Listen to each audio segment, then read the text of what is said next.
Get ready for a chilling night. Immerse yourself in horror stories that will accompany you until you sleep. If these dark narratives help you delve into the world of dreams, don't forget to like and subscribe to the channel for more eerily peaceful nights.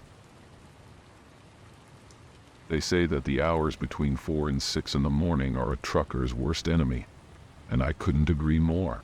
I was about 3 hours into my 5-hour drive, hauling through a quiet stretch of highway in Alabama. My partner was in the back, catching some sleep with the curtain pulled shut, leaving me alone with the road. The rain sounds drumming softly against the windshield. The rhythm was almost hypnotic, a sleepy lullaby that pulled at my eyelids like lead weights. I knew better than to give in, but fighting off sleep was getting harder by the minute. The road was deserted, save for a few scattered headlights in the distance. But that didn't make it any easier. I tried every trick in the book to stay awake, rolling down the window to let in the cool night air slapping my face, even singing along to the radio. Nothing worked. My eyes kept closing, then snapping open, only to start drifting shut again. I could feel myself slipping, the darkness edging closer with each blink. Just when I thought I couldn't hold on any longer, it happened. Out of nowhere, I felt a strong hand grip my arm, right between the elbow and the shoulder. It wasn't a gentle nudge. It was a firm grasp, as if someone was trying to pull me back from the brink. My eyes flew open, and I jerked the wheel, barely correcting the truck's course before it veered off the road, heart pounding. I glanced back at the curtain, expecting to see my partner standing there, but it was still drawn tight, just as ID left it. Thrice, there was no one else in the cab, but I knew what I felt. Someone had grabbed me. Someone who wasn't there. My mind raced, searching for a rational explanation, but none came. The rain sounds outside seemed louder now, almost deafening, as if the world itself was holding its breath, waiting for something to happen. I kept driving, but the incident left me rattled. The grip had felt so real, so deliberate, and yet it made no sense. I couldn't shake the feeling that I wasn't alone, that something or someone was watching over me. My father had been a truck driver too, and he passed away in the late 80s. 10 years later, I found myself behind the wheel, following in his footsteps. I'd always felt a connection to him on the road, like he was out there with me, keeping me company during those long, lonely nights. But this was different. This wasn't just a comforting thought. It was a physical presence, something I could feel deep in my bones. And as much as I wanted to chalk it up to exhaustion or a trick of the mind, I knew better. This was something else. Something beyond the realm of what I could explain away with tired logic. It was a true story, a horror story that would stick with me for the rest of my life. I pulled off at the next truck stop, still trying to make sense of what had just happened. The rain had picked up, turning into a steady downpour, the kind that makes everything look blurry and surreal. As I rolled into the parking lot, the rain sounds hitting the roof of the cab were almost calming, but it did nothing to ease the unease gnawing at my mind. I needed to get out of the truck, stretch my legs, and clear my head. As soon as I opened the door, the cold night air hit me, the rain instantly soaking through my shirt. I didn't care. The wet and the cold were a welcome distraction from the thoughts swirling in my mind. I walked around to the front of the truck, the headlights cutting through the thick curtain of rain. The parking lot was nearly empty, just a few other trucks idling in the distance, their drivers likely fast asleep. It was the kind of quiet that should have been peaceful, but instead it felt oppressive, almost sinister. Leaning against the hood, I tried to shake off the strange feeling that had gripped me since the incident. I couldn't stop thinking about that hand. It wasn't just the sensation of being touched, it was the certainty that it had been real. My skin still tingled where the grip had been, a lingering reminder of something I couldn't explain. I knew better than to talk about it with other truckers. These kinds of true stories, these horror stories, weren't the kind you shared over coffee at a rest stop. They were the kind that made you question your sanity, the kind that stuck with you in the quiet hours when the road stretched out like a black ribbon into the unknown. I didn't want to wake my partner. He needed his rest. And besides, what would I even say? That ID felt something that wasn't there, that I was starting to question what was real and what wasn't. You'd probably just chalk it up to fatigue. Tell me to get some shut-eye before we hit the road again. but I knew sleep wasn't coming anytime soon. Not after what I'd just experienced. As I stood there, the rain pouring down, I started to feel something else, a presence, just out of sight. The sensation was subtle at first, like the feeling you get when you think someone is watching you. But it grew stronger with each passing second, until it was almost suffocating. I whipped around, scanning the dark edges of the parking lot, but there was nothing there. Just the rain, the empty trucks, and the darkness pressing in from all sides. I took a deep breath, trying to calm my racing heart. Maybe it was just my imagination, the lingering effects of that near sleep state I'd been in on the road. But deep down I knew it wasn't that simple. Something had changed out there on that highway. Something I couldn't put into words. The night had taken on a different quality, as if the world had shifted slightly off its axis. And now I was seeing things that weren't meant to be seen. It was as if the normal rules of reality no longer applied, and I was caught in the middle of it, unable to find my way back to the safety of the familiar. I finally climbed back into the cab, dripping wet, and no closer to figuring out what was happening. The truck felt different now, like it was closing in on me, its dark corners hiding things I didn't want to see. I sat in the driver's seat, gripping the wheel with both hands, trying to ground myself in something familiar. The rain sounds had softened, but every drop seemed to echo, amplifying the silence that hung heavy in the air. My partner stirred in the sleeper berth, and for a moment I considered waking him. Maybe hearing his voice would bring some normalcy back into this strange, unsettling night. But then, I thought better of it. What could I even say? He didn't need to hear my ramblings about scary tales and nighttime stories that might just be the result of a tired mind. I needed to pull it together, get back on the road, and finish this stretch. Morning wasn't far off, and with daylight, these feelings would pass. At least, that's what I told myself. I took a deep breath, trying to push away the creeping dread that had settled in my chest. The clock on the dashboard glowed faintly, showing it was just past 4:30 a.m., the dead of night.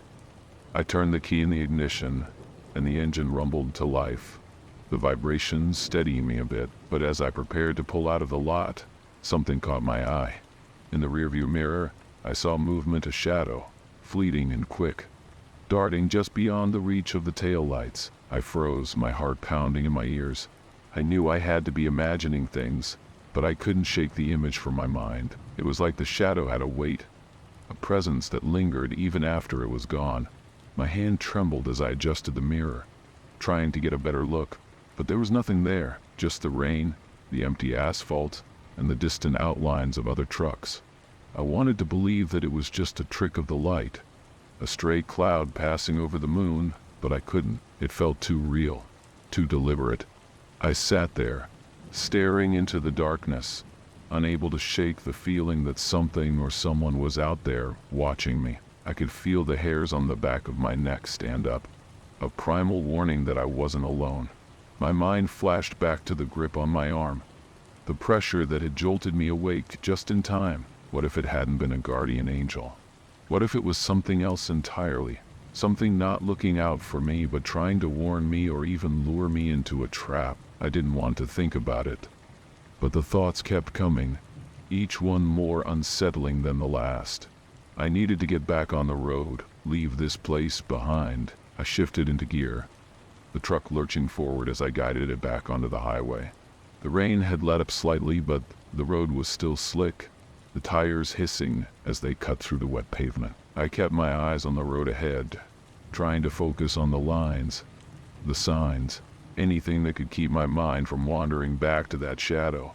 But no matter how hard I tried, I couldn't escape the feeling that something had changed. The night was no longer just a backdrop for the long haul. It had become a living thing, full of secrets and dangers lurking just out of sight. And as I drove on, the miles ticking by, I knew that this was one of those sleep horror true stories that would stay with me forever. Long after the sun had risen and the shadows had retreated, the highway stretched out before me, a dark ribbon cutting through the wet Alabama night. The rain had finally slowed to a drizzle, but the unease that had settled in my gut remained. I glanced at the clock, almost 5:00 a.m. The hardest part of the drive was almost over. but the weight on my chest felt heavier than ever. I just needed to make it through the last mile. The final push before the dawn began to break. The road ahead was empty, not a single car in sight, and the only sound was the low hum of the engine mixed with the soft rain sounds on the windshield. I tried to keep my thoughts on the task at hand, watch the road, stay awake just a little further, but it was no use.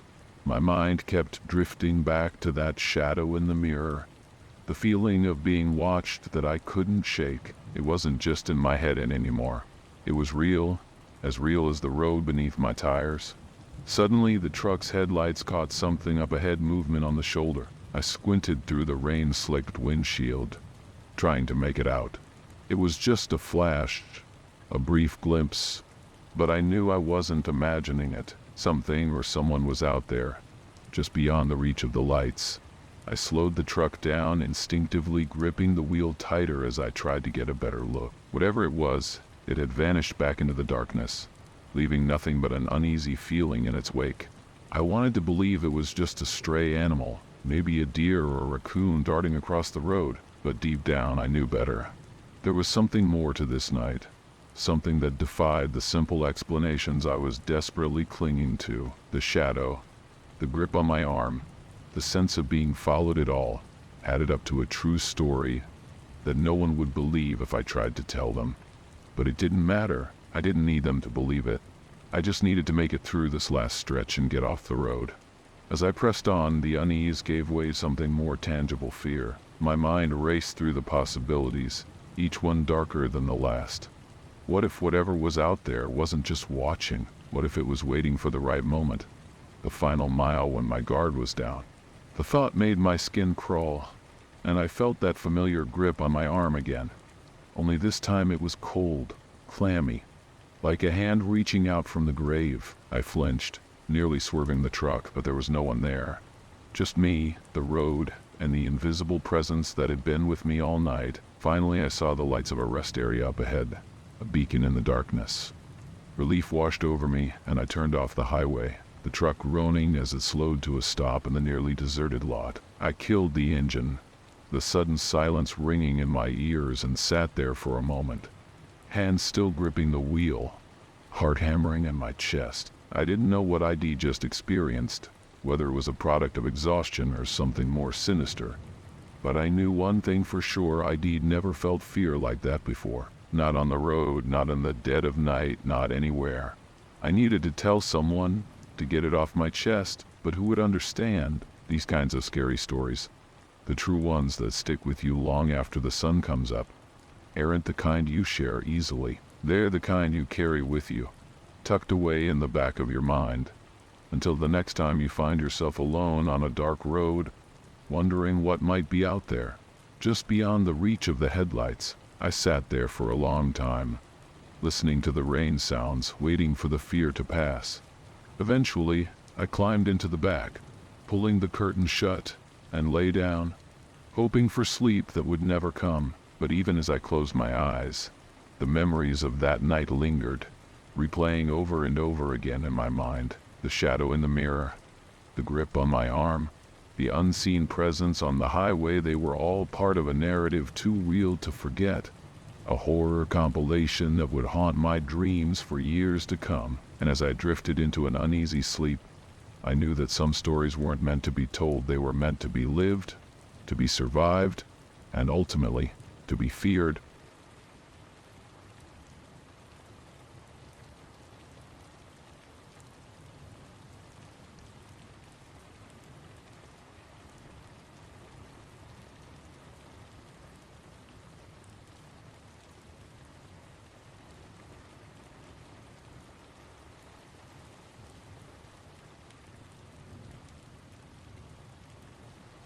The rain had been falling in sheets, a relentless torrent that turned the highway into a river of black asphalt. It was just past midnight, and the hum of my truck's engine was the only comfort I had as I barreled down the interstate. I'd been driving for hours, trying to make it through this storm and get my haul to its destination before the deadline. The radio was off, and the only sound apart from the engine was the rain beating against the windshield, a steady, unending rhythm that threatened to lull me into a trance. I was tired, but sleep was a luxury I couldn't afford. Driving through the night, I found myself thinking about my old man. It was the autumn of '96 when he passed away, right around this time of year. Funny how these long hauls gave me too much time to think. His death had been sudden. A heart attack, they said, right as he was stepping into a friend's house on the other side of town. The news had hit me like a freight train. I remembered the house filling up with family, the quiet hum of voices as everyone came together in the wake of his passing. And then there was that night at the gas station, where I met the bum with the piercing blue eyes. His words had stuck with me, like a thorn in my side, something I couldn't shake no matter how much time passed. I didn't know why, but as the rain pounded harder against the windshield, I thought of him again. Irish. I hadn't seen him in years, but the memory of those eyes, the way they'd cut right through me, still sent a shiver down my spine. It was as if those eyes could see right into my soul, peel back the layers and expose the raw, bleeding heart of me. The memory was sharp, vivid, and in that moment, as I drove through the night, it felt like he was right there beside me, riding shotgun in my cab. The road ahead was a blur, the white lines barely visible through the sheets of rain. I was gripping the steering wheel so tight my knuckles had gone white, but I couldn't shake the feeling that something was off. The rain sounds grew louder, almost deafening, and the tension in my gut tightened. It was just another run, just another night shift, but something in the air felt different, thick, almost suffocating. I tried to shake it off, focus on the road, but the feeling clung to me like a second skin. I glanced at the clock on the dashboard, 2:13 a.m. I was still a good few hours from my drop-off point, and the thought of pulling over crossed my mind. But there was something about this storm, the way the rain hammered down, that made me think twice. My dad used to say that the night was a dangerous place for a man to be alone. I never really got what he meant by that, not until I started driving these long hauls. There was something about the darkness, the isolation that could drive a man to the edge. The stories you'd hear at truck stops, the true stories and scary tales that kept you awake on those long stretches of road, they weren't just fiction. They were bedtime stories for grown men who should have known better than to let their guard down. I turned the radio on, hoping to drown out the thoughts swirling in my head, but the static hissed back at me, filling the cab with a low, crackling sound that set my teeth on edge. I turned it off just as quickly, deciding I'd rather have the rain for company. The road stretched out ahead, a seemingly endless path cutting through the night, and somewhere out there, in the dark, I could almost feel those blue eyes watching me again, just as they had that night all those years ago. The storm showed no sign of letting up, and the highway seemed emptier than usual. I'd gone miles without seeing another vehicle, which wasn't all that surprising considering the weather, but it added to the uneasy feeling that had settled in my gut. I kept my eyes on the road, but the rain made it difficult to see more than a few feet ahead. The wipers were on full blast, but even they struggled to keep up with the downpour. It felt like the world was being washed away, leaving just me, my truck, and the road. I was starting to feel the weariness in my bones, that kind of deep fatigue that makes your eyes feel like they're glued open. I knew I should have pulled over for a nap, but the storm made that idea less appealing. I figured I'd push on a bit further, maybe find a rest stop where I could at least get out of the truck and stretch my legs. As I rounded a bend, something caught my eye movement on the side of the road, just up ahead. I squinted through the rain, trying to make out what it was. At first I thought it was just a trick of the light, maybe some debris being tossed around by the wind. But as I got closer, I realized it was a person, soaked to the bone, walking along the shoulder. I slowed down, curiosity getting the better of me. What kind of idiot would be out here in this weather? The figure was hunched over, arms wrapped around themselves for warmth. They were wearing a dark coat, and their head was down, face hidden by the hood. I could feel the hairs on the back of my neck stand up as I debated whether or not to stop. There's an unspoken rule among truckers. You don't leave someone stranded if you can help it, especially in weather like this. I wasn't thrilled about the idea, but I pulled over, figuring I'd at least see if they needed help. I rolled down the passenger window, letting in a blast of cold, wet air. "You need a lift," I called out, raising my voice to be heard over the rain. The figure hesitated for a moment, then nodded slowly. Without a word, they walked over to the truck and climbed in. As soon as they were inside, I could feel the tension ratchet up a notch. The air in the cab felt thick, almost oppressive, like the atmosphere before a thunderclap. I tried to make small talk, but the person just sat there, silent, dripping rainwater onto the seat. I glanced over, trying to get a look at their face, but the hood still covered most of it. I could barely make out a chin and part of their nose in the dim light. "Where you headed?" I asked, hoping to break the ice. No response. The silence was unnerving, and I started to regret picking them up. I turned my attention back to the road, deciding I'd drop them off at the next gas station or a rest stop. I didn't need this kind of weirdness tonight. But as we drove on, I noticed something odd. The rain, which had been pounding down relentlessly, seemed to be easing up. I glanced out the window, surprised to see the storm thinning out, the sheets of rain turning into a light drizzle. It didn't make any sense. Just a few minutes ago, it felt like the world was coming apart. I glanced over at the passenger again, and that's when I saw it, their eyes. They were staring straight ahead, unblinking, and they were the exact same shade of piercing blue that had haunted me for years. My heart skipped a beat, and for a moment I was back at that gas station, looking into the eyes of the bum who called himself Irish. My hands tightened on the steering wheel, and I felt a cold sweat break out across my forehead. This couldn't be real.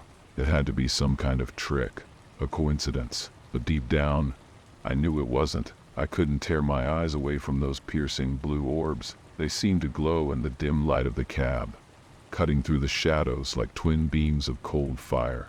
Every instinct I had was screaming at me to pull over, to get out of the truck and away from this stranger, this thing that sat beside me. But I couldn't move.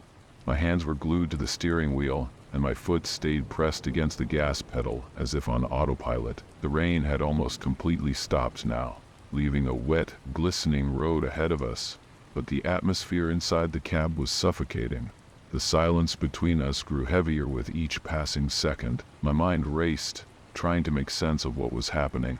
Those eyes, those same eyes I'd seen all those years ago. How could they belong to someone else? My thoughts were a tangled mess, filled with fragments of memories, half-formed questions, and a growing sense of dread. I had to say something. Anything, to break the spell that seemed to have fallen over me. "Who are you?" I asked, my voice barely above a whisper. The question hung in the air, unanswered.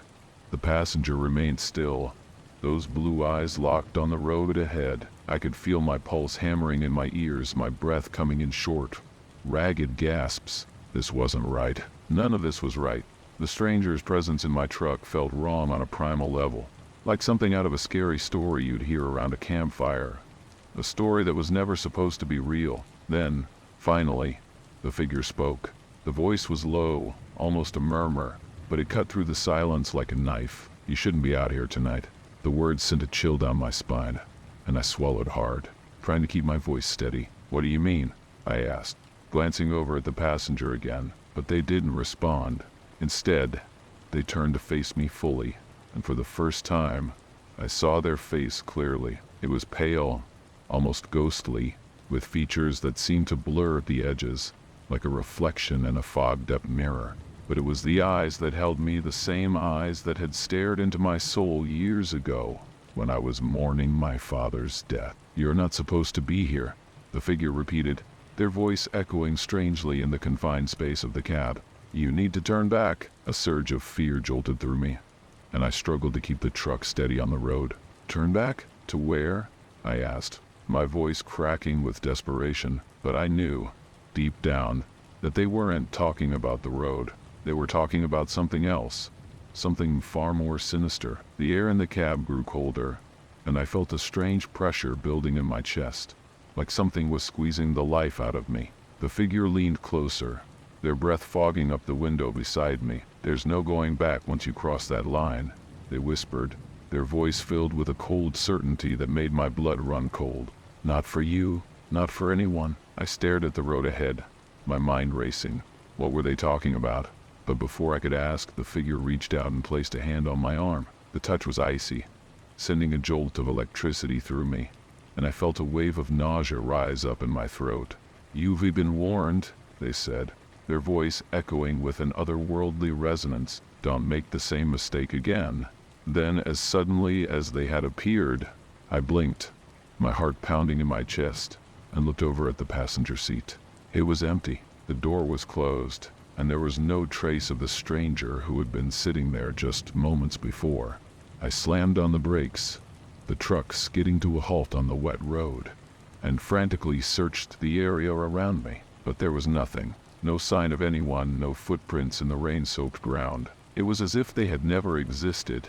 I sat there, panting, my hands shaking as I gripped the steering wheel. The rain had started up again, a light drizzle that barely registered over the roar of my heartbeat. I didn't know what had just happened, but one thing was clear: those blue eyes. That warning, it was all real, and whatever it meant, it was far from over. I was frozen in my seat, staring at the empty passenger side. My heart was still racing, my breaths coming in shallow gasps as I tried to make sense of what had just happened. Had I imagined the whole thing? Was I just so tired that my mind had started playing tricks on me?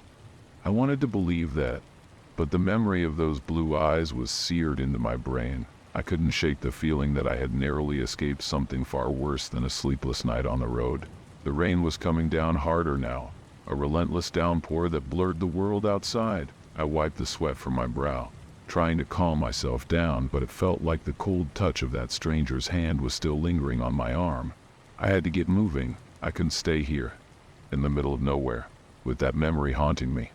I needed to get to the nearest truck stop, somewhere with lights, people, anything to push this nightmare out of my mind. I put the truck back into gear, my hands trembling as I eased it onto the road.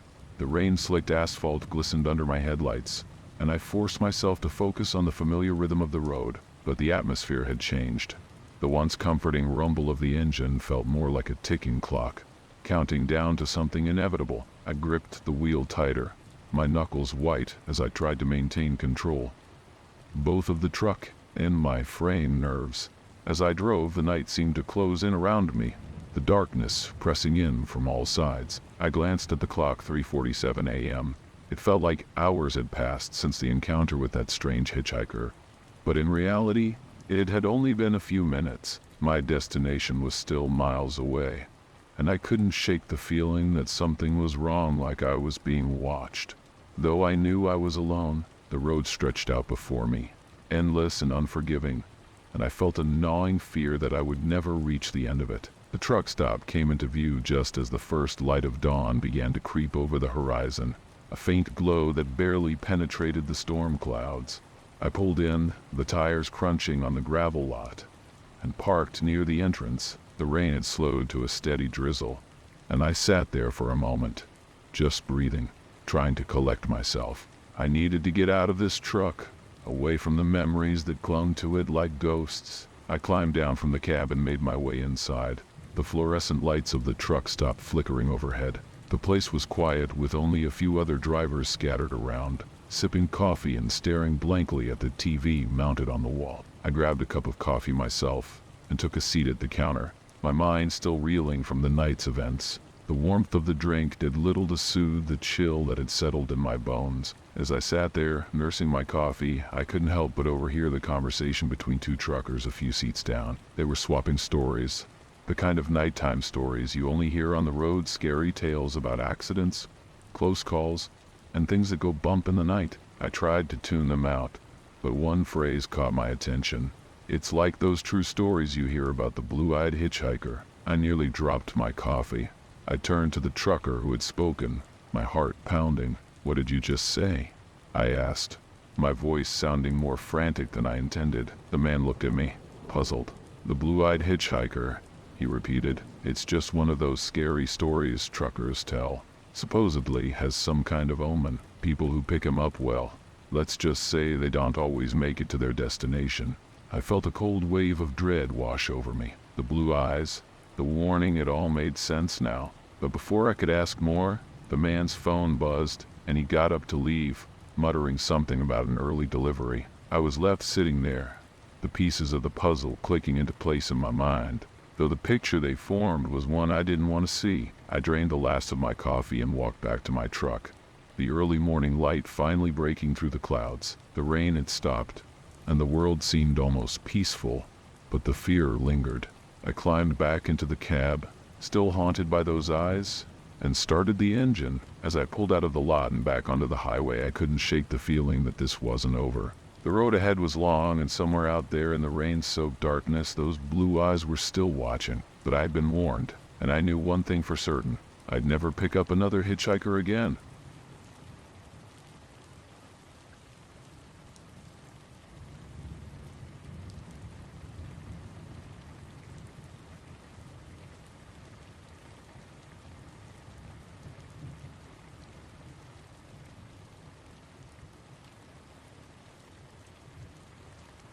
It was the kind of night when you can hear every raindrop splattering against the windshield, blending with the low hum of the engine, perfect for some sleep after a long day of driving. I pulled into Deacon's Corner just south of Winnipeg around 1:30 a.m. It wasn't my first time stopping here, but something about that night felt different.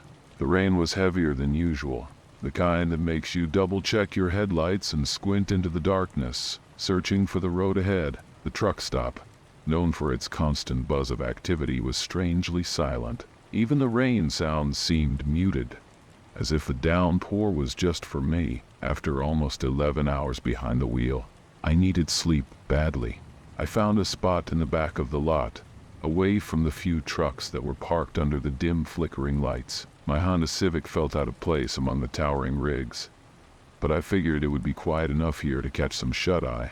I reclined the passenger seat, trying to settle in, but something kept me from fully relaxing. Maybe it was the eerie silence, no trucks coming or going, just the occasional creak of metal as the big rigs settled under the weight of their loads. I pulled a blanket over myself and closed my eyes, hoping the rain sounds would lull me to sleep. Just as I started to drift off, the headlights of a truck suddenly flooded the interior of my car. They were blinding, turning the darkness into an intense white glare. Irritated, I squeezed my eyes shut, waiting for the truck to move on, but the light stayed, seeping through my eyelids and drilling into my brain. I couldn't hear the engine. The silence was unsettling, a dead air that pressed against my ears. I opened my eyes slightly, just enough to see through the sliver of vision. The light wasn't moving. If anything, it was getting brighter, more intense. I sat up, my heart racing. This wasn't just a truck with its high beams on. The light was coming from above, casting an unnatural glow that bathed everything in a ghostly, multicolored hue. Reds, blues, oranges, all mixed together like some twisted disco ball from hell. I tried to move, to turn the key in the ignition, but my hands wouldn't respond. My body was frozen, every muscle locked in place. Panic surged through me as I realized I was completely at the mercy of whatever was outside. The light began to shift, moving over the top of the car. The air inside became thick, almost oppressive, and the rain sounds faded into an eerie silence. It was as if the very fabric of reality had changed around me. I wanted to scream, to get out of the car, but I couldn't even open my mouth. Every second felt like an eternity as I sat there, helpless, under the watchful eye of that blinding light. It was then that I knew, deep in my gut, that this wasn't just a late-night trucker prank or a freak accident. This was something else entirely, something far beyond my understanding. I don't know how long I sat there, paralyzed with that strange light hovering above me. Time seemed to lose all meaning. My thoughts raced, jumping from one irrational fear to another. I remembered the horror stories I'd heard from other truckers, stories about strange lights and mysterious disappearances. They were just that, stories, right? But now, sitting in my car with the light growing ever brighter, those scary tales felt all too real. It wasn't just a story anymore. It was happening, and it was happening to me. As quickly as the light appeared, it vanished, plunging the car into darkness. My heart pounded in my chest, the silence inside the car now deafening. I tried to move again, and this time I could. I flexed my fingers, feeling the blood rush back into them, but the relief was short-lived. The rain sounds had returned, but they were different, more distant, as if I were hearing them from far away. I tried to start the car, but the engine wouldn't turn over. Panic began to creep back in as I realized I was stranded in the middle of nowhere, in the dead of night, with no explanation for what had just happened. I decided I needed to get out of the car, to see if I could find anyone who could help. As I opened the door, a strange sensation washed over me. It was as if the air outside was thicker, almost suffocating. I stepped out, and the first thing I noticed was that the parking lot, which had been empty just moments ago, was now filled with trucks, rows upon rows of them, all with their lights off, engines silent. It was unnerving, to say the least. I couldn't remember hearing any of them pull in. I walked toward the diner, the only building with any lights on. It was a comforting sight, the warm glow spilling out onto the wet pavement. As I approached, I saw a figure standing near the entrance, partially hidden in the shadows. My first thought was relief finally, someone who could explain what was going on. But as I got closer, I realized something was off. The figure was completely still, too still, like a statue. I stopped a few feet away, my instincts telling me to keep my distance. That's when the figure turned to face me. What I saw nearly made my heart stop. It was a man, or at least it had been. His face was gaunt, eyes sunken deep into his skull with a look of utter despair etched into his features. His clothes were soaked, clinging to his emaciated frame as if had been standing in the rain for hours. But the most unsettling thing was the way he stared at me. His eyes were wide open, yet there was no life in them, just an empty, hollow gaze. I wanted to run, but my feet felt rooted to the spot. Before I could react, the man spoke. His voice was low, raspy, like he hadn't used it in years. "You shouldn't be here," he whispered, the words barely audible over the rain. My mind raced, trying to make sense of what was happening. I asked him who he was, what he meant, but he didn't answer. Instead, he slowly lifted his hand, pointing behind me. I turned to look, but there was nothing there, just the rows of silent trucks and the darkness beyond. When I looked back, the man was gone, as if he had never been there. Stood there, drenched and shaking, trying to gather my thoughts. Had I imagined the whole thing? Was it just a trick of the light, the rain, and my tired mind playing games with me? But deep down, I knew it wasn't a dream. This was real, too real. I had to get out of there, to leave Deacon's Corner, and never look back. I hurried back to my car, each step feeling heavier than the last. The rain had picked up again, coming down in sheets that obscured my vision and turned the parking lot into a blurred landscape of darkness and distant lights. My heart was still racing from the encounter with the strange man, and the unease gnawed at me. I tried to convince myself that it was just my imagination, that I was simply exhausted from the long drive and the relentless rain sounds playing tricks on me. But deep down, I knew something was very wrong at Deacon's Corner. When I reached my car, I fumbled with the door handle, desperate to get inside and drive away. The interior of the Honda was cold, the seats damp from the rain I'd dragged in with me. I tried the ignition again, and this time the engine sputtered to life.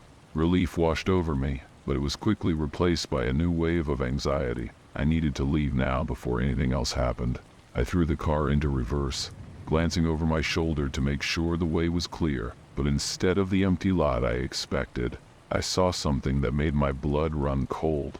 The trucks that had mysteriously filled the lot were no longer just sitting there. They were slowly moving, creeping toward me like some kind of mechanical procession. Their lights were still off, but I could hear the low rumble of their engines now, a deep, unsettling growl that seemed to vibrate through the ground. It wasn't just one or two trucks either. Every single one of them was moving, converging on my little car from all sides. Panic surged through me as I slammed the car into drive and floored the gas pedal. The Honda lurched forward, tires screeching on the wet pavement. I weaved through the trucks, my hands gripping the steering wheel so tightly my knuckles turned white. Every time I thought I had a clear path, another truck would move into my way, blocking my escape. It was as if they were hurting me, guiding me towards some unknown destination. I could feel the fear rising in my throat, threatening to choke me as I desperately searched for a way out. Then, without warning, the rain stopped. It was as if someone had flipped a switch, and the downpour was suddenly replaced by an eerie silence.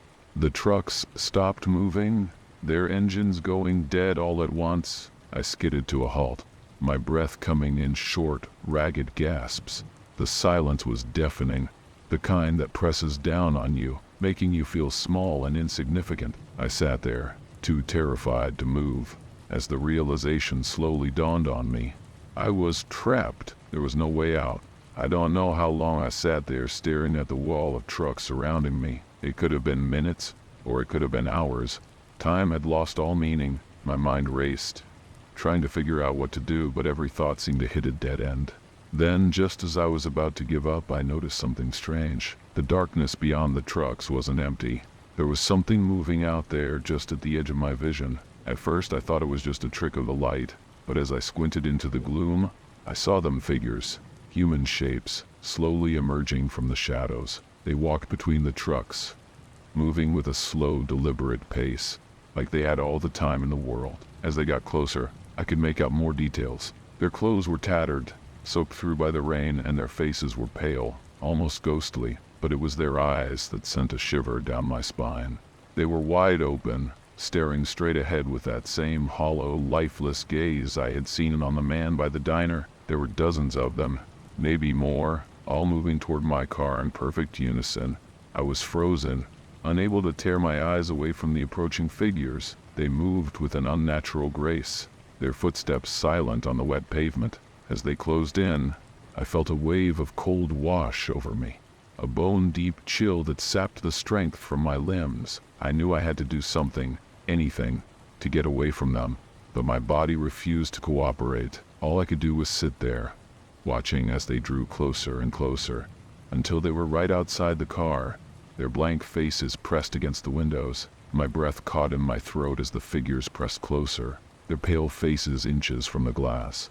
Their eyes, empty and unblinking, stared right through me. I could see their breath fogging up the windows, creating a barrier between us that felt far too thin.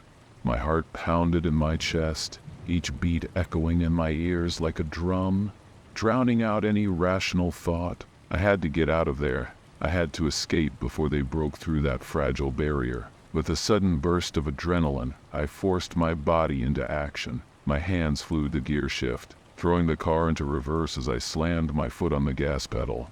The Honda jerked backward, tires spinning on the slick pavement. The figures didn't move. They simply watched, their expressions unreadable, as the car hurtled away from them.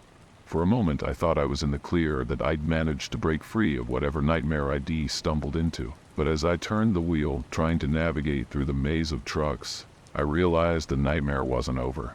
The trucks were moving again, closing in on me, their headlights flickering to life, like eyes opening in the darkness. I swerved, narrowly avoiding one that cut across my path, the back of my car clipping its bumper.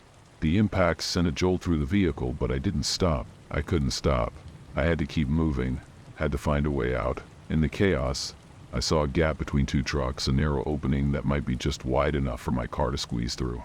It was risky, but I didn't have any other options. I aimed the Honda at the gap and floored it, praying that I could make it through before the trucks closed in. The car shot forward, the tires gripping the wet pavement as I raced toward the opening. The walls of the trucks loomed on either side, so close that I could almost feel the metal brushing against the sides of the car. I held my breath as I shot through the gap, the car scraping against the trucks with a screech of metal on metal. But I made it through. I was free. The trucks were behind me now, and the open road stretched out ahead, dark and empty. Relief washed over me, but it was tinged with the lingering fear that this wasn't over, that something was still following me. I didn't dare look back as I sped down the highway, the sound of the rain growing louder, drowning out the thoughts racing through my mind. As I drove, I couldn't shake the image of those lifeless eyes staring at me through the car windows. I kept glancing in the rearview mirror, half expecting to see those figures still following me. But there was nothing, just the darkness and the rain. The road ahead seemed endless, a tunnel of black that swallowed everything in its path. I pushed the car as fast as it would go, desperate to put as much distance between me and Deacon's Corner as possible. After what felt like hours, I saw the faint glow of headlights in the distance, coming from a gas station. The sign was a welcome sight, and I pulled in, my hands trembling on the steering wheel. The station was deserted, but the lights were on, casting a harsh fluorescent glow over the pumps. I parked the car and sat there for a moment, trying to steady my breathing, trying to convince myself that I was safe now. I stepped out of the car and made my way to the payphone outside the station. The rain had finally let up, leaving a damp chill in the air. I picked up the receiver, my fingers numb as I dialed the number for a tow service. But as I waited for the line to connect, I caught a glimpse of something out of the corner of my eye. There, In the reflection of the glass door, I saw them, the figures from Deacon's Corner, standing in the shadows at the edge of the station's light. Their eyes still locked on me. The phone slipped from my hand, clattering to the ground as I stumbled back toward the car. My mind raced, trying to make sense of what I was seeing. How had they followed me here? And why hadn't I heard them? The questions swirled in my mind, but there was no time for answers. I knew only one thing. I had to get away from them. I jumped back into the car, my hand shaking as I fumbled with the keys. The engine roared to life, and I peeled out of the station, the tires kicking up a spray of water as I sped back onto the highway. I drove through the night, the figures fading into the distance, but their presence lingering in my mind. By the time the first light of dawn broke through the clouds, I was miles away, but the terror of that night clung to me like a shadow. I didn't know what I had encountered at Deacon's Corner, but I knew one thing for certain. It was real as the road beneath my tires. And it was something I would never forget. As I finally pulled off the highway and into the driveway of a roadside motel, I glanced at the rearview mirror one last time, half expecting to see those haunting eyes staring back at me. But there was nothing, just the morning light breaking through the rain-soaked landscape. I parked the car, shut off the engine, and let out a long, shaky breath. The nightmare was over, but the memory of that night would stay with me forever. A reminder that some horror stories are true stories, scary stories that live on in the darkest corners of our minds, waiting to be remembered.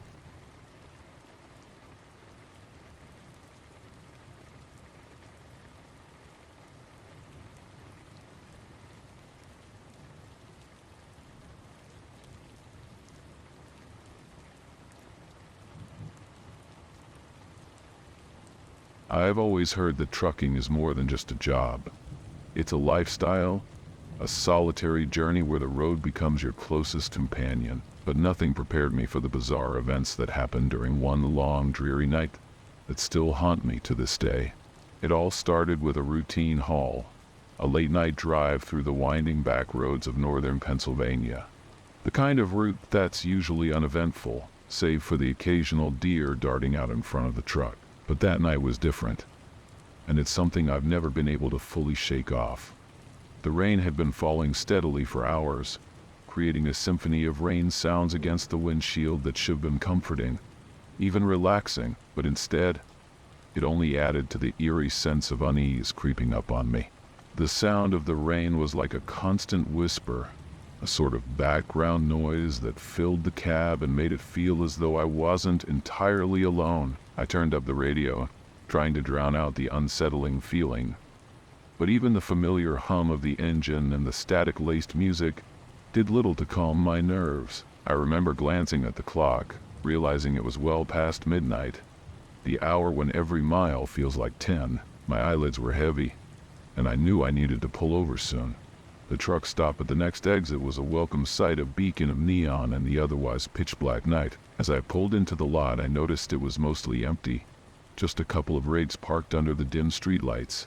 The place had a quiet, almost deserted feel, as if the world had forgotten about it. I parked the truck and decided to grab a quick nap before continuing. But sleep didn't come easily, not with the rain still tapping on the roof like fingers drumming impatiently. As I settled into the sleeper cab, I couldn't shake the feeling that something was off. It wasn't just the rain or the eerie quietness of the truck stop. It was something deeper, an unsettling feeling that I couldn't quite place. It was as if the night itself was holding its breath, waiting for something to happen. I closed my eyes, trying to will myself to sleep, but my mind kept racing, replaying every horror story, every scary tale I'd ever heard about truckers out on the road. Stories of ghostly figures, mysterious disappearances, and strange occurrences that defy explanation. Suddenly, I heard it, faint at first, but unmistakable, a soft, rhythmic tapping coming from the back of the cab. My heart skipped a beat, and I froze, straining to listen over the rain. The sound continued, persistent and unnerving. It wasn't the rain. It was something else, something inside the truck with me. My mind raced with possibilities, each one more terrifying than the last. I knew I had to check it out, but every fiber of my being screamed at me to stay put, to not disturb whatever it was that had made its presence known. But curiosity got the better of me, and slowly, I reached for the small flashlight I kept in the glove compartment.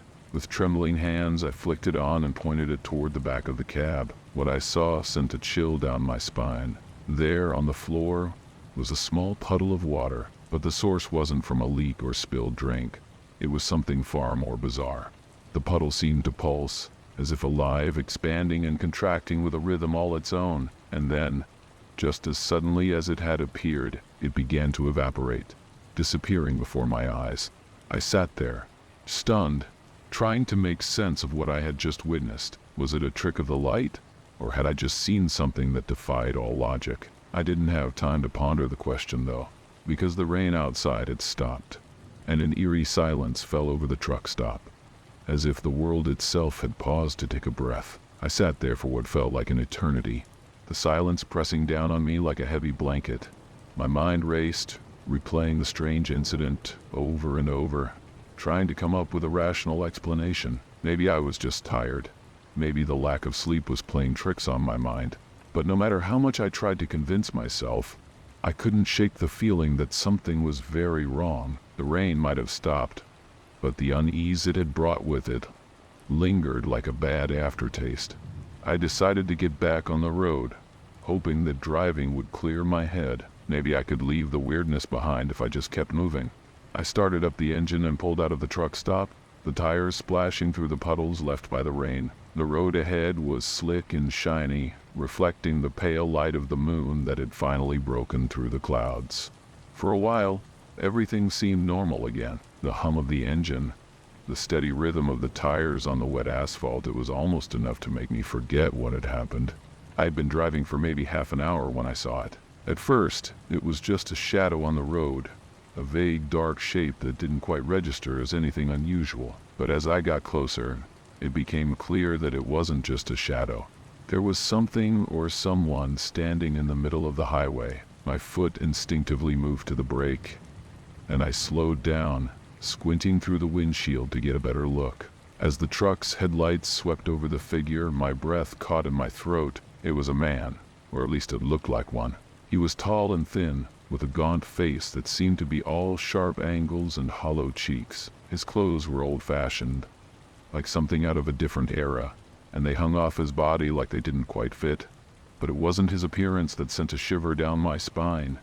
It was his eyes. They were wide and vacant, staring straight ahead without blinking, like he was looking right through me. I brought the truck to a complete stop, the engine idling loudly in the otherwise silent night. For a moment I just sat there staring back at him, not sure what to do. I considered honking the horn, maybe scaring him off, but something told me that wouldn't work. There was something off about him, something not quite right. And then, as if he had read my thoughts, the man started walking toward the truck. His movements were slow, deliberate, like he was in no hurry to get where he was going. I felt a cold sweat break out on the back of my neck as he got closer, his eyes never leaving mine. He was close enough now that I could see the details of his face, the deep lines etched into his skin, the dark shadows under his eyes that made him look almost skeletal. He tilted his head slightly, as if he was listening to something, and then he slowly turned and walked away, disappearing into the darkness at the side of the road. I let out a breath I didn't realize I had been holding and quickly put the truck in gear, eager to put as much distance between me and whatever that was as possible. But as I drove away, I couldn't help but glance in the rearview mirror, half expecting to see him standing there, watching me leave. But there was nothing, just the empty road behind me, stretching out into the night. I tried to shake it off, convincing myself that it was just some hitchhiker or maybe someone who had too much to drink. But deep down, I knew that wasn't true. There was something about that man, something that didn't belong on that road or in this world. I kept driving, trying to focus on the road ahead, but my mind kept drifting back to that gaunt face and those empty eyes. I couldn't help but feel that this wasn't just some random encounter, that there was more to this than I wanted to admit. The road seemed to stretch on forever, the trees on either side looming like dark sentinels. I turned on the radio, hoping to drown out my thoughts with some noise, but all I could find were static-filled stations that only added to the eerie atmosphere. The rain sounds had faded into the background, replaced by an uneasy quiet that made every little noise seem louder, more threatening. As the miles ticked by, I couldn't shake the feeling that I was being followed, that the man from the road was still out there, somewhere in the dark, keeping pace with the truck. I drove on, trying to push the encounter out of my mind, but it clung to me like a bad smell. Every mile felt longer, and the night seemed darker than before. My hands were gripping the steering wheel so tightly that my knuckles turned white, and every shadow that passed by made my heart race. I kept telling myself that it was just my imagination, that the man on the road was just some random drifter. But deep down, I knew better. There was something unnatural about him, something that didn't fit with the world I knew. The miles dragged by, and I started to feel that creeping exhaustion again. My eyelids were heavy, and I knew I needed to pull over, but I couldn't bring myself to do it. The idea of stopping, of being alone in the dark again, was too terrifying. I pushed on, hoping that the rising sun would bring some relief, but the night seemed to stretch on endlessly, like I was stuck in some sort of twisted loop. Every now and then, I'd catch a glimpse of something in the rearview mirror, just a flash of movement or a shadow that didn't quite belong. But when I looked again, there was nothing there. Then, out of nowhere, I heard it.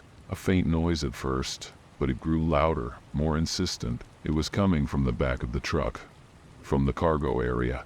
A low, rhythmic thumping, like someone or something was banging on the walls. My stomach dropped, and my pulse quickened as I realized that I wasn't alone. There was something in the back of the truck, something that shouldn't be there. My mind raced through the possibilities. Maybe it was an animal, something that had crawled in while I wasn't looking, but the sound was too deliberate, too human. I pulled over to the side of the road, my heart pounding in my chest. The night was silent, save for the sound of my own breathing and that persistent thumping coming from the cargo area.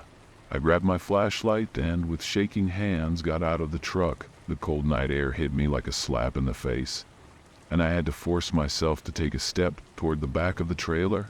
The noise continued louder now that I was outside. Each bang felt like it was reverberating through my skull, making it hard to think straight. I stood there, frozen in place, staring at the locked doors of the trailer. I didn't want to open them, didn't want to see what was making that noise, but I knew I had to. I had to know what was in there. Slowly, I reached for the latch, the metal cold and unyielding under my fingers. My hand shook as I pulled it open, and the doors swung wide with a creak that sounded unnaturally loud in the quiet night. At first, I didn't see anything. The cargo area was dark, the shadows deep and impenetrable. I shined the flashlight around, my heart hammering in my chest. But there was nothing there, no animals, no people, nothing that could have made that noise. The thumping had stopped the moment I opened the doors, leaving only an eerie silence that felt oppressive. I stepped closer, my flashlight beam cutting through the darkness. And that's when I saw it. One of the crates had been knocked over, its contents spilled across the floor of the trailer. But it wasn't just the knocked over crate that made my blood run cold. It was what was inside. The crate had been full of old dusty photographs, hundreds of them, all scattered across the floor. I crouched down, picking one up, and as soon as I saw the image, I felt my breath catch in my throat. It was a picture of the man I had seen on the road. The same gaunt face, the same hollow eyes, staring back at me from the faded photograph. I dropped the photo like it was burning my fingers and stepped back, my heart pounding in my ears. The realization hit me like a freight train. These weren't just any photos. They were decades old, and every single one of them was of that same man, sometimes alone, sometimes standing with other people, all of whom looked just as dead as he did. My mind struggled to make sense of what I was seeing, but no explanation seemed possible. How could a man who looked like he belonged to another time be out there on the road? And how did these photos end up in my truck? I didn't want to stay there any longer. I scrambled to close the trailer doors, my hands shaking so badly I could barely manage the latch. As soon as the doors were shut, I bolted back to the cab, locking the doors behind me as if that would keep whatever was out there from getting in. My hands were still trembling as I started the engine and pulled back onto the road, my mind racing with questions I didn't want to ask, let alone answer. But the night wasn't over, and neither were the horrors that awaited me. The thumping might have stopped, but the sense of dread hadn't. I could still feel it hanging in the air like a storm cloud waiting to break, and somewhere, deep down, I knew that the man in those photos wasn't done with me yet. The night dragged on, each mile feeling heavier than the last. My mind was a whirlwind of confusion and fear. The images from the trailer replayed in my head like a broken record. The gaunt face of the man haunting me with every blink. My hands clutched the steering wheel so tightly that my knuckles ached, and every shadow on the road seemed to whisper promises of further horrors. I kept my eyes on the road, the beam of the headlights cutting through the darkness. The earlier encounter had left me jittery. Every noise from the truck amplified in the oppressive silence. I couldn't shake the feeling that something was terribly wrong, that I was being watched or followed. Around 3 a.m., as I was lost in the haze of exhaustion and fear, I noticed a peculiar light in the distance. It was faint at first, a soft, glowing hue that seemed to dance just beyond the edge of the road. It was unlike any light I'd seen before, casting an eerie, almost otherworldly glow.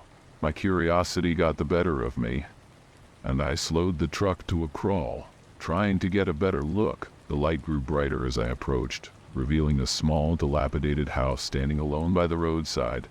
Its windows were dark, and the structure looked as though it had been abandoned for years. The light, I soon realized, was coming from an old-fashioned lantern placed on the front porch, casting long shadows that seemed to move on their own.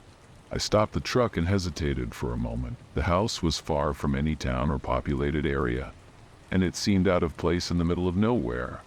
But something about the lantern's light drew me in, a strange compulsion that I couldn't quite understand. I got out of the truck, the cold night air hitting me with a jolt.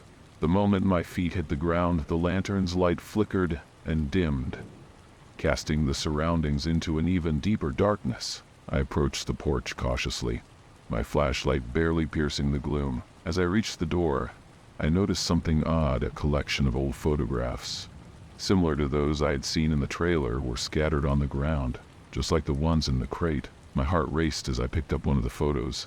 It was another image of the same man, but this time he was not alone. He was surrounded by other figures, their faces obscured and indistinct, but their presence was unsettlingly familiar.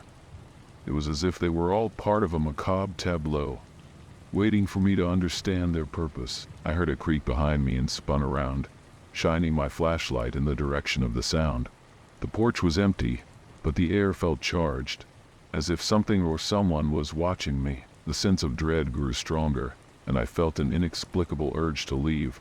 As I turned to head back to the truck, I caught a glimpse of movement from the corner of my eye. The figure from the photographs, the gaunt man, stood at the edge of the property, his eyes fixed on me with that same vacant stare. The lantern's light flickered again, and in the brief moment it illuminated the man's face, I saw a look of deep sorrow and resignation. Without thinking, I ran back to the truck, jumping into the cab and slamming the door shut. I started the engine with a roar, not daring to look back as I sped away from the house. The miles passed in a blur, the sense of being followed growing stronger with each passing minute. As the first light of dawn began to break through the horizon, the oppressive darkness of the night began to lift. The road ahead seemed more familiar, less menacing. I drove on in silence, the events of the night weighing heavily on my mind. The man's face, the photographs, the lantern, it all felt like a haunting puzzle that I might never fully understand. By the time the sun was high in the sky, I was exhausted but relieved to be out of the dark. I pulled into a busy truck stop, the bright lights and bustling activity a welcome contrast to the solitude and fear of the previous hours. I parked the truck and took a deep breath, feeling the weight of the night's events slowly lift from my shoulders. I knew I'd never be the same after that night. The strange encounters and the unsettling discoveries would stay with me, a constant reminder of the eerie side of the road that few ever truly see. As I stepped out of the truck and into the sunlight, I couldn't shake the feeling that the man from the photographs was still out there, somewhere in the darkness, waiting for his story to be told.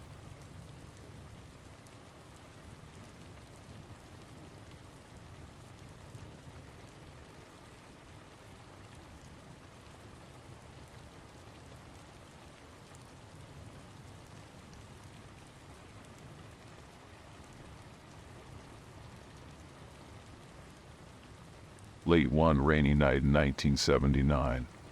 A drive home turned into a descent into the unknown. What started as a simple wrong turn became something far more sinister, a journey down an empty road that shouldn't exist, into a place where shadows move on their own, and the feeling of being watched is more than just a fear. What if the scariest true stories aren't the ones you hear about, but the ones that happen to you? Let me take you back to that night, when reality twisted, and the horror was all too real. I had just moved back to Pittsburgh from the Colorado Rockies, and the gray November afternoon seemed to reflect my mood. You know how it is when you're restless but too lazy to do anything that actually matters? I felt that way when I decided to catch a movie at the local theater. It was supposed to be a quick escape from the endless monotony that had gripped my life since returning to my hometown.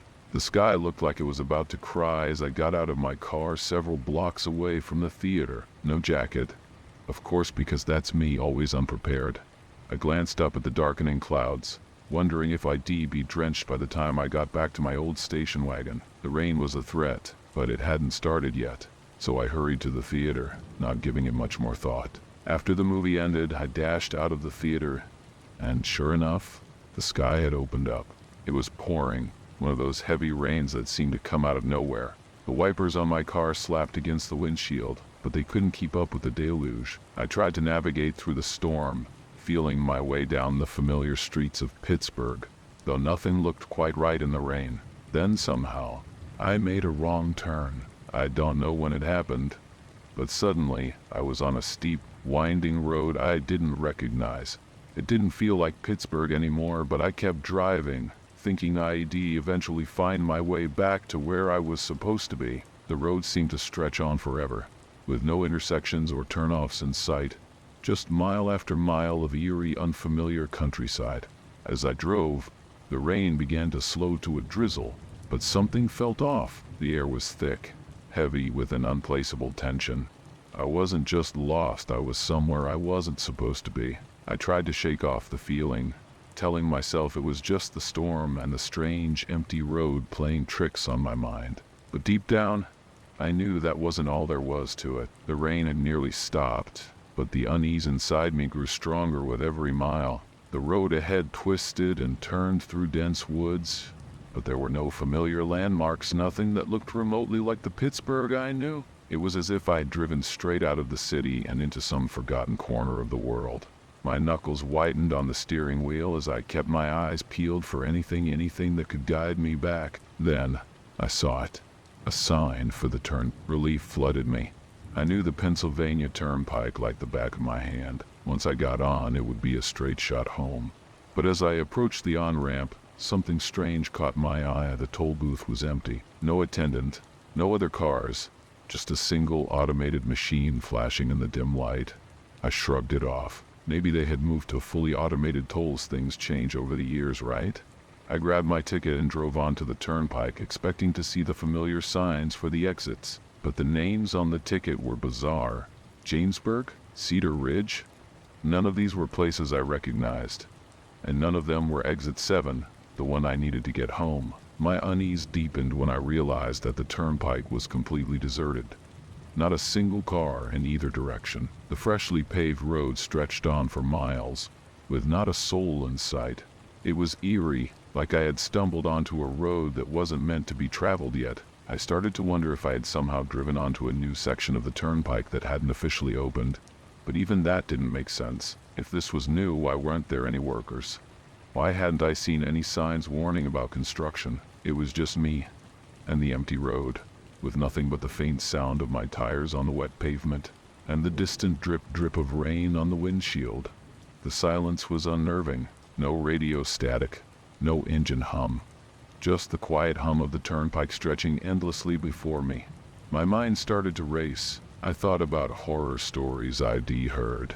True stories of truckers and travelers who'd gotten lost on strange roads, never to be seen again.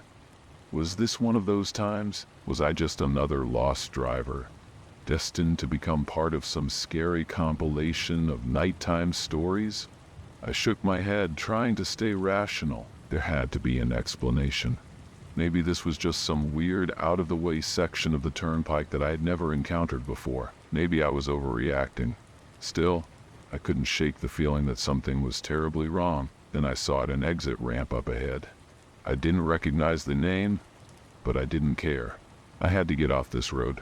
I took the exit and found myself on a narrow, winding road that led me deeper into the woods. As I drove, the trees seemed to close in around me, their branches forming a dark canopy overhead. The rain had started again, a steady patter that only added to the unsettling ambience. It was like driving through a scene from one of those relaxing horror videos, dark environment, rain sounds. But this wasn't helping me sleep. No, this was the kind of sleep horror that kept you awake at night. I felt a chill run down my spine. I had to get back to familiar ground, but the farther I drove, the stranger everything became. The road, the trees, even the air, it all felt different. Wrong. It was as if I had driven into a place where I didn't belong. The rain intensified, drumming steadily on the roof of my car. I could hear each drop hitting the metal, the sound blending with the low hum of the engine. The windshield wipers swished back and forth, but their frantic motion did little to improve visibility. The road ahead was shrouded in mist, twisting like some ancient serpent, leading me deeper into the unknown. I had been driving for what felt like hours. The GPS was no help, it kept losing signal, the screen blinking in and out as if confused by my location. I glanced at the clock on the dashboard. It was just after midnight, but time seemed irrelevant now. The dark, foggy road and the relentless rain had erased any sense of when or where I was. I kept telling myself to stay calm. This was just a weird detour, a strange part of the state I had never seen before. People get lost all the time, especially in bad weather. But deep down, I knew something was off. The road felt empty, not just of people, but of life itself. It was as though I had wandered into a forgotten corner of the world, a place that wasn't meant for anyone to find. I thought back to those horror stories I'd heard, the ones about drivers who had gone missing on quiet roads just like this. I had always brushed them off as nonsense, just scary tales told to give you a cheap thrill before bed. But now, as I drove through this eerie, silent landscape, I couldn't help but wonder if there was some truth to those stories. Maybe this was how they started on a night just like this, with a driver just like me.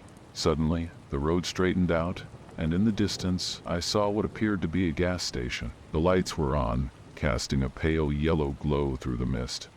Relief washed over me. Civilization at last. I pulled into the parking lot and turned off the engine. The silence was immediate, almost deafening after the constant sound of the rain and the engine. I got out of the car and hurried inside. The door jingled as I stepped in, but the place was empty.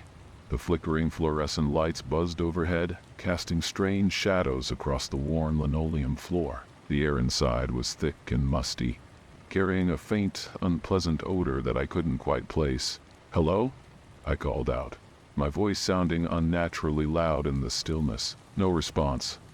The place felt abandoned, like it had been forgotten long ago. I walked over to the counter, hoping to find anyone who could tell me where I was, but there was no one behind the register, no sound of movement from the back rooms. I felt a growing sense of dread. As I turned to leave, something caught my eye, a figure standing just outside, barely visible through the rain-slicked window. My heart skipped a beat. The figure was still, unmoving, watching me from the shadows. I blinked, trying to make out more details, but the rain distorted everything, making it hard to see. "Hey!" I called out, my voice trembling slightly. "Can you help me? I'm lost." The figure didn't respond. It just stood there, silent and still. I felt a cold sweat break out on my forehead. Something about the way it stood so motionless, so patient, sent chills down my spine. It reminded me of those ASMR horror stories, the kind where every little detail is meant to unnerve you, to make your skin crawl. I took a step closer to the door, trying to get a better look. But as I did, the figure slowly melted back into the darkness, disappearing into the mist. Panic surged through me. I yanked the door open and stepped outside, scanning the parking lot, but there was no one there. Just the empty road and the endless rain. I hurried back to my car, locking the doors behind me.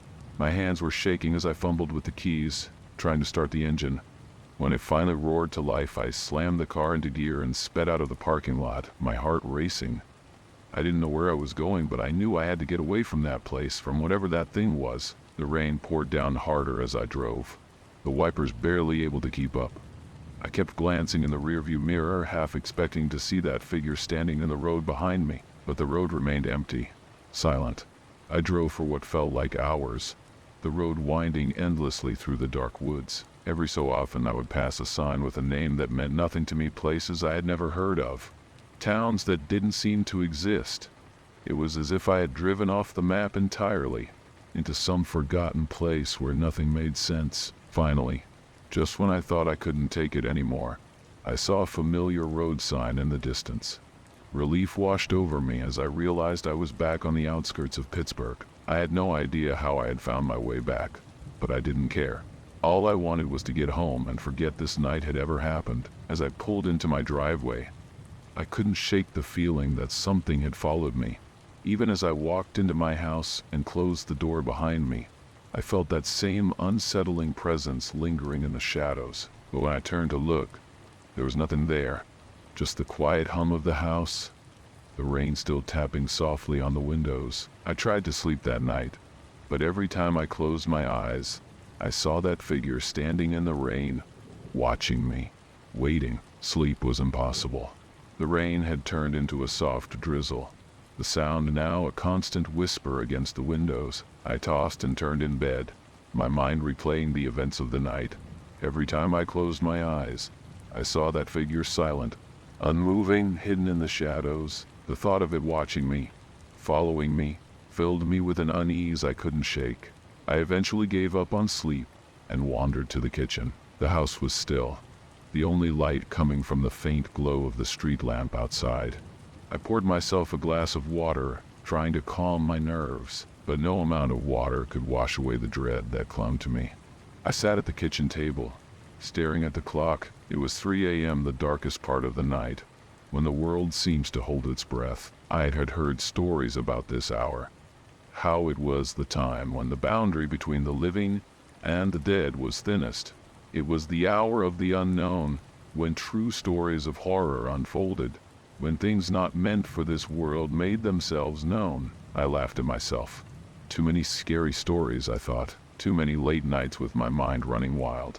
But deep down, I couldn't help but wonder if there was some truth to it, if what I had seen wasn't just a figment of my imagination, but something real. I finished the water and stood up to go back to bed when I heard a faint sound coming from outside. It was subtle, barely audible over the rain. A soft, rhythmic tapping. I froze, my heart pounding. The sound was coming from the window by the front door. Tap, tap, tap. It was slow, deliberate, like someone was gently knocking on the glass. I crept toward the window, every step heavy with fear. As I got closer, the tapping stopped, replaced by a thick silence that hung in the air like a weight. I reached the window and hesitated, my hand hovering over the curtain. Part of me didn't want to look, didn't want to see what was out there, but I had to know. I had to confirm that there was nothing there, that it was just the wind, or a branch brushing against the glass. I slowly pulled the curtain aside and peered out into the night. The street was empty. The rain had slowed to a light mist, the wet pavement glistening under the street lamp.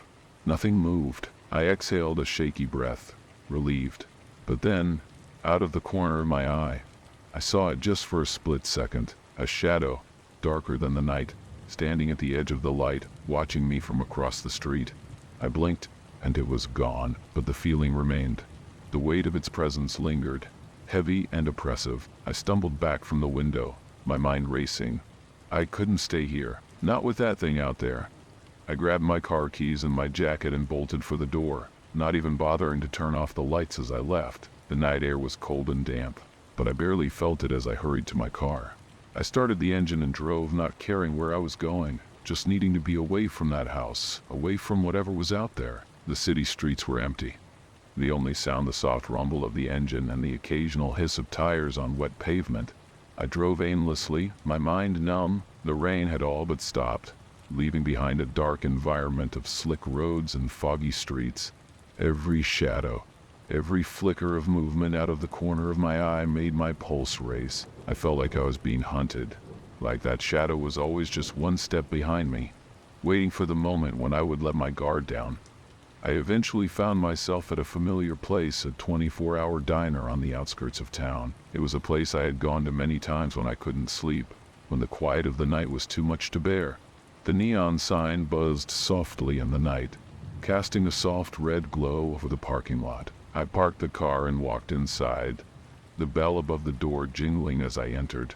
The place was mostly empty, save for a couple of truckers sitting at the counter, sipping coffee. The smell of stale coffee and fried food filled the air, comforting in its normalcy. I took a seat in the corner, away from the windows, and ordered a cup of coffee. The waitress gave me a tired smile as she set it down in front of me. I wrapped my hands around the warm mug, trying to steady myself. The warmth of the coffee, the hum of the diner, it all helped to ground me, to make me feel like I was back in the real world. But no matter how hard I tried to push it away, that feeling of being watched, of being followed, wouldn't leave me. It was like a shadow that had attached itself to me, always lurking just out of sight. I stayed in the diner for hours, nursing my coffee, watching the night turn to dawn through the cracks in the blinds. The truckers came and went, and the early morning crowd began to trickle in. The world slowly came back to life, the darkness retreating with the rising sun. By the time I left, the streets were filled with the usual morning traffic, the city waking up around me. But even in the daylight, I couldn't shake the feeling that something was still out there, watching me, waiting. As I drove home, the events of the night played over and over in my mind. That shadowy figure, the tapping on the window, the sense of being followed, it was all too real to dismiss as just a nightmare. It was as if I had stepped into one of those scary compilations of horror stories. Only this time, I was the one living it. When I finally pulled into my driveway, I sat in the car for a long time, staring at the house. It looked the same as it always had, quiet, unassuming, but I knew that something had changed. I had changed. I got out of the car and walked to the front door, my steps slow and deliberate. The house was silent as I entered, the air heavy with the weight of the night's events. I locked the door behind me, double-checking that every window was secure.